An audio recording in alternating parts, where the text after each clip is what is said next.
Hi Lauren, how exciting about your selection for the netball team for the Australian University Games? How are you feeling about your selection? I'm so excited. I've been playing since I was this big at FunNet to play centre. Oh, I've actually been meaning to speak to you about that. Unfortunately, due to injuries on the team, you're actually going to have to play goal attack this year, not centre.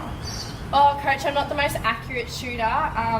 I understand, but unfortunately we've only got this one position available for you if you want to be a part of the team. I definitely do want to be a part of the team. I'm just really anxious about letting the team down for my lack of shooting ability. I understand your hesitations, but that's why I'm here to help you develop your skills, and with the assistance of Biomechanics Dr. McFarlane from the Australian Institute of Sport, we're going to really help you develop your shooting skills. Hi Lauren, my name's Dr. McFarlane. I'll be working with Coach Sarah to help improve the biomechanics underpinning your netball shot. That sounds awesome. What's the plan of attack? Well, how about Dr. McFarlane and I observe you shooting so that we can get an idea of the upper parameters to improve upon during your training? Yeah, that sounds really good to me. It'll be easier for us to devise a training plan once we know what skills we need to work on.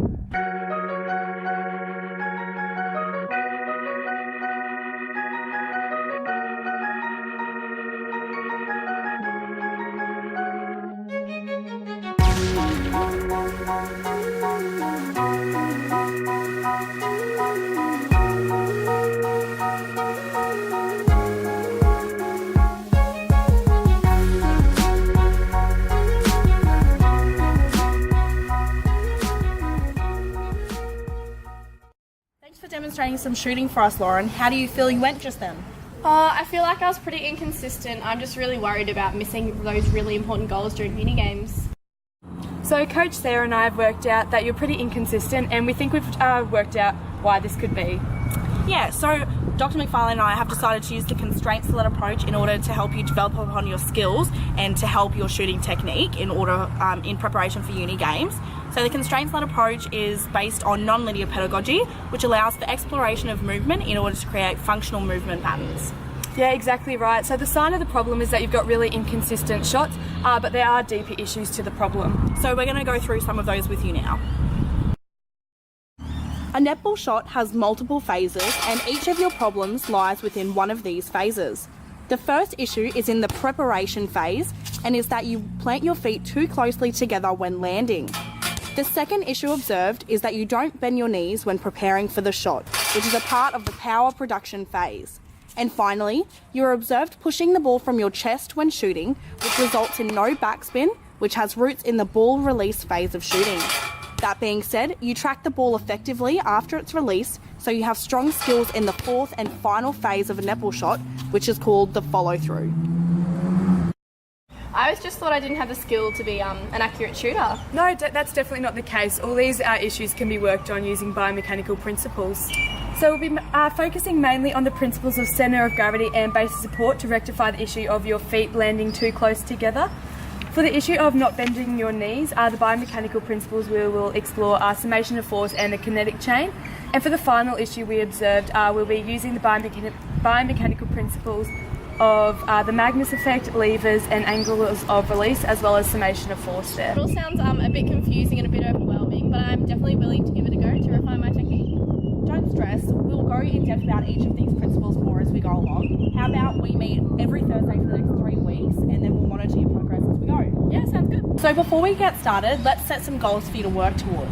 So what is your overall outcome goal? My overall outcome goal would definitely be just to be able to keep my spot on the netball team. Perfect. And what's the performance goal that you're going to set in order to achieve this? Definitely to be a more accurate shooter. Awesome. And what's the process that you're going to take in order to develop these skills? So I really want to work on those 3 areas that you identified to me earlier to create a more beneficial movement pattern for shooting. Perfect. Let's get started.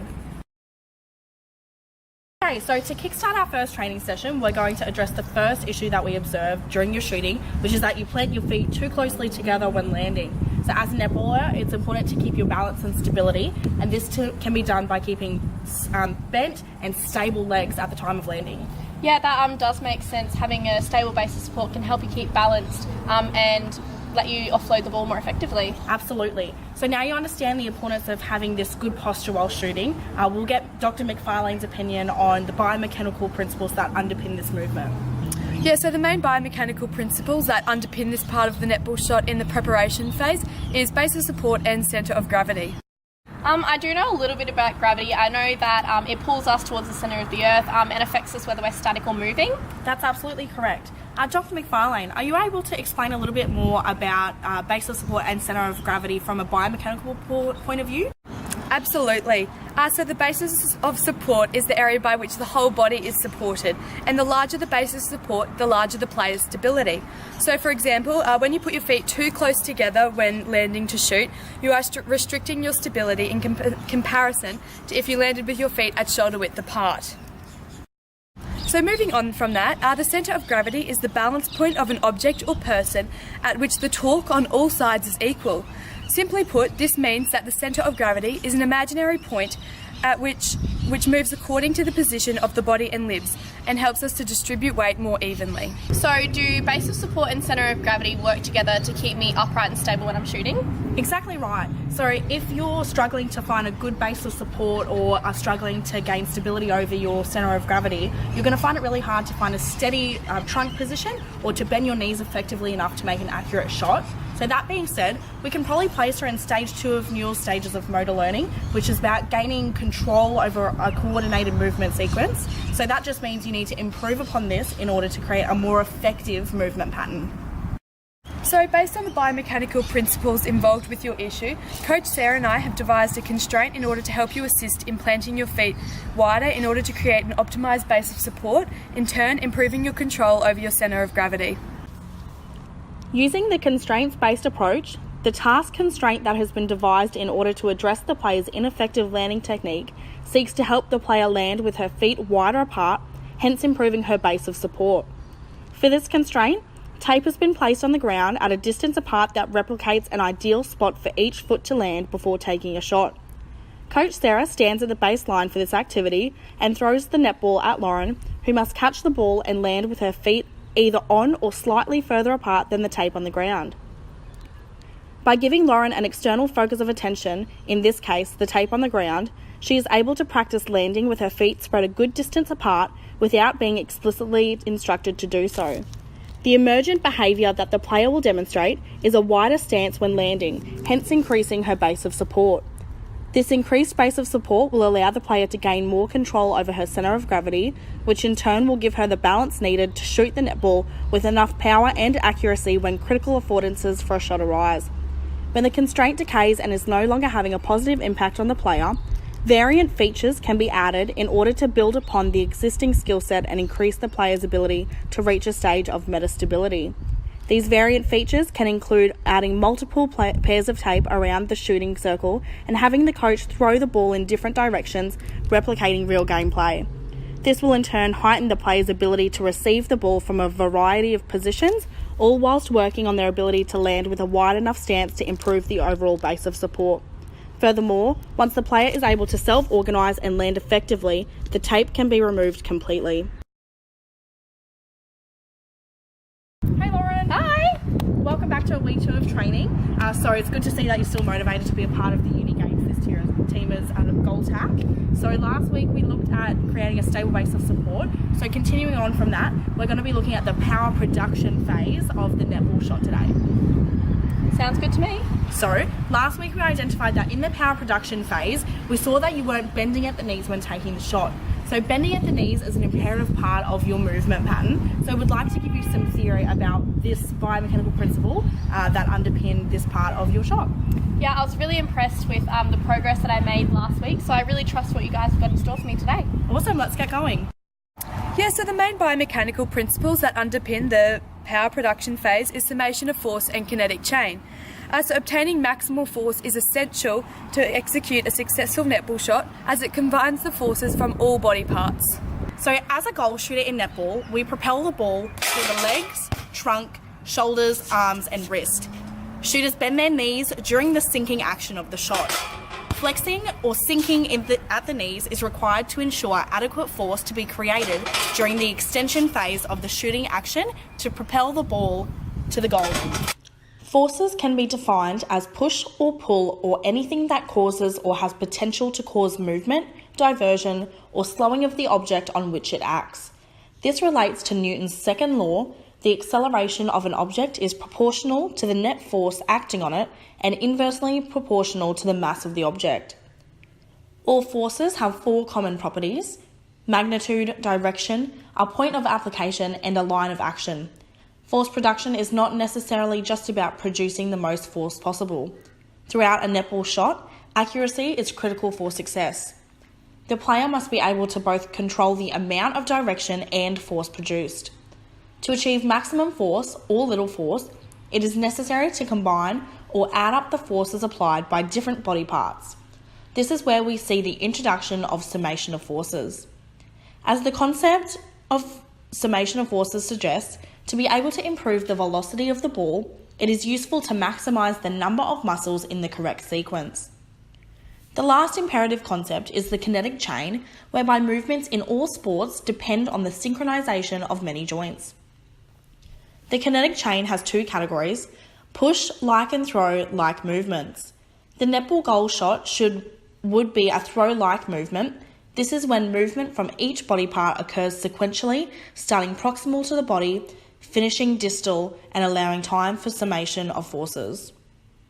Using the constraints-based approach, the task constraint that has been devised in order to address the player's lack of bending at the knees seeks to help the player generate this movement, subsequently improving power production. For this constraint, we have chosen to utilise plastic hurdles that will act as a stimulus for the player. To begin with, making sure the player is utilising her stable base of support, she is simply asked to bend her legs so that her knees are slightly touching the hurdle.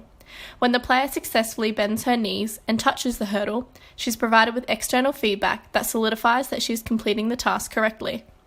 Once the player is comfortable with this new movement, Coach Sarah stands on the baseline and throws the ball at the player. The player must catch the ball and utilise the new bending movement, then take a shot. The emergent behaviour that the player will demonstrate is a stable base of support and the ability to bend at the knees to generate power. This increased production of power and bending at the knees will allow the player to realign her kinetic chain, whereby the synchronisation of her joints are beginning to fall into the correct sequence. This will allow the improvement of summation of forces. When the constraint delays and is no longer having a positive impact on the player, it is imperative to add variant features. In order to build upon the learnt skills from the previous training session and merging these with today's session, the player will then receive the ball in motion from Coach Sarah, thus reflecting gameplay. Furthermore, once the player is able to self-organise and land effectively and bend at the knees correctly, the hurdle can be removed completely. Hi Lauren, welcome back to our third training session. I bet you're excited about uni games approaching. So today we're going to be looking at or addressing the third problem that we identified when Dr. McFarlane, myself and yourself met as a team, which is in the ball release phase of the netball shot. So when you're taking the shot, you're pushing the ball from your chest instead of using the flick of the wrist to release the ball. Yeah, I feel like I do that to make up for the power that I don't have. So I'm not summating my forces correctly as you talked to me about earlier. So not summating from your legs, making up by pushing from the chest. Exactly right, Lauren. So we learnt last week that summating force properly is crucial for maximum power production. And by pushing the ball from your chest, force is not summated efficiently. The flick of the wrist should be the final movement, being the smallest body part, and as a consequence, you are lacking a lot of force. In addition, because the flick of the wrist isn't present, backspin can't be applied to the ball. So as Dr. McFarlane said before, backspin's a really crucial part of the netball shot. It absolutely is. So the application of backspin on the netball is really crucial in enhancing shot accuracy by keeping the flight path maintained, and it also slows the ball. So it encourages the ball to bounce back through the hoop if it hits the back of the hoop. So this extremely interesting phenomena of spin on a spherical object is termed the Magnus force. This occurs when spin is imparted on the ball, which causes a pressure differential and fluid deflection. When the ball in the air spins, the boundary layer of air molecules adjacent to the object spin with it. When this happens, the fluid molecules on one side of the spinning body collide head-on with the molecules in the fluid free stream, and as a consequence, a region of relative low velocity and high pressure is created. On the opposite side of the spinning object, the boundary layer moves in the same direction as the fluid flow, thereby creating a zone of relative high velocity and low pressure. The pressure differential creates the Magnus force, a lift force directed from the high pressure region to the low pressure region. Thus, when backspin is applied on the ball in netball, there is a relative high velocity flow and relative low pressure on the top of the ball, and a relative low velocity flow and a relative high pressure on the bottom of the ball. This results in the ball lifting upwards as the lift force directs from the region of high pressure to low pressure. As a consequence of the Magnus force is the Magnus effect, which is deviation in the trajectory of the spinning object towards the direction of spin. When backspin is applied to the netball, it increases the chance of the ball bouncing on the ring and dropping through the net, as the ball will bounce in the direction of the spin. In addition, the backspin decreases the ball speed on impact with the goal ring. So by pushing the ball from your chest, it's also interfering with the proper use of levers. Do you know what levers are? Yeah, so I do actually know what levers are from my engineering degree. So levers are a simple machine. Yep. So with a rigid bar rotating around a fulcrum. Yeah, and that's exactly right. 3 types of levers? There's 3 types of levers. So force is applied to the lever, which moves the resistance. In the human body, the bones act as the bar, the joint is the fulcrum, and the muscles apply the force. With a first-class lever, the applied force and resistance are located on opposite sides of the axis. Within the human body, this is seen with the simultaneous action of agonist and antagonist muscle groups on opposite sides of a joint axis, with the agonists providing the force and the antagonists acting as a resistance force. With the second-class lever, the applied force and the resistance are on the same side of the axis, with the resistance closest to the axis. Lastly, we have our third-class lever. Again, the force and resistance are on the same side, but the applied force is closer to the axis. Okay, so how do levers apply to netball though? So first-class levers in a netball shot are used to increase the force in the shot. So the fulcrum is the elbow joint, which acts as a hinge. The ball is the load or resistance, and then the effort comes from the tricep muscle. So what you're saying is because I've been shooting from my chest, I haven't been utilising that first-class lever properly? So the first class lever is also used when backspin is applied to our ball. So our wrist is our fulcrum, which acts as a hinge. The load comes from the ball sitting in our fingertips, and the effort comes from our forearm muscles. So pushing the ball from your chest also has an effect on the optimal trajectory of release. So by pushing from my chest, the ball I think is a bit more likely to rebound off the side of the hoop, and the defenders are more likely to intercept it. Yep. So this is because the optimal trajectory is being compromised there. So I'll get you to show me that.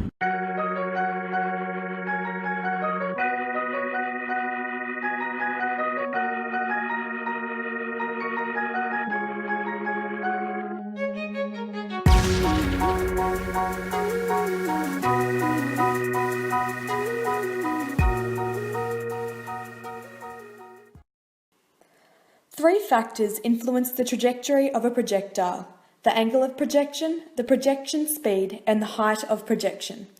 The angle of projection is the direction at which the body is projected with respect to the horizontal. The ideal angle of projection for shooting in sports like basketball and netball is generally between 45 and 75 degrees. The optimal projection angle varies according to the changing components of the game and the individual, for example, the distance the individual is from the netball post. Projection speed is the magnitude of projectile velocity. The speed of the projectile can determine both the height and the horizontal length of the trajectory. The third major factor influencing projectile trajectory is the relative projection height. This is the height from which the body is initially projected and the height at which it lands. So in our case, Lauren is 170 centimetres tall, so the projection height is 170 centimetres. So Lauren, Dr. McFarlane and I have devised a constraint for you in order to address the problems you're having in the ball release phase of the netball shot. Yeah, so this constraint will encourage you to begin shooting from a position above your head, and we also hope that you'll begin to apply backspin to your shot. Using a constraint-based approach, a constraint was implemented to eliminate the player's ineffective technique in the ball release phase. This constraint seeks to encourage the player to begin shooting with the ball from above her head, as well as applying backspin to the ball. For this constraint, a pole with a soft toy on the end was held slightly above and behind the player's head at a point replicating the ideal shooting position. Coach Sarah stands behind Lauren holding the pole, and a feeder feeds Lauren the ball. Lauren then must shoot the ball. As Lauren became successful in summating force last week, she will have enough power being produced from her legs to enable her to shoot from the optimal position above her head. When Lauren bends her forearm back to release the ball, she will receive instant feedback from the pole as she will feel the toy if she has been successful in positioning her arms correctly. Coach Sarah also instructs Lauren to flick her wrist as if she was dipping her hand into a cookie jar upon release of the ball. The emergent behaviour the player will demonstrate is a shooting position which begins above her head as well as a slight flick of the wrist upon release of the ball. This optimal shooting position will allow backspin to be applied to the ball as well as optimal angles of release. Once the constraint has decayed and the player can be moved around as the optimal angles of release will change depending on the distance from the post. Once the player reaches a state of metastability, the pole can be removed completely as Lauren will now be able to self-organise effectively. Congratulations on an awesome few weeks of training, Lauren. Your shooting skills have improved so significantly since we started training. So, since we've progressed so far, do you think you feel like you've achieved your goals that we set all the way back in week 1 training? I really do think I've achieved those goals. I felt like I have really improved, and I can feel it myself as well. By using the constraints and approach, I think that was a really effective way to address my issues. Absolutely.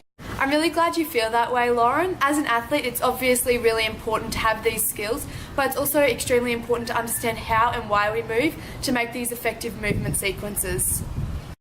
Dr. McFarlane is absolutely correct. It's been wonderful to see your progression over these last couple of weeks. It's been great to see your dedication to not only the constraints that we gave you, but also adapting to the biomechanical knowledge we've given to you as well. In saying that, we're pleased and excited to see your contribution to the Uni Games team this week as a goal attack.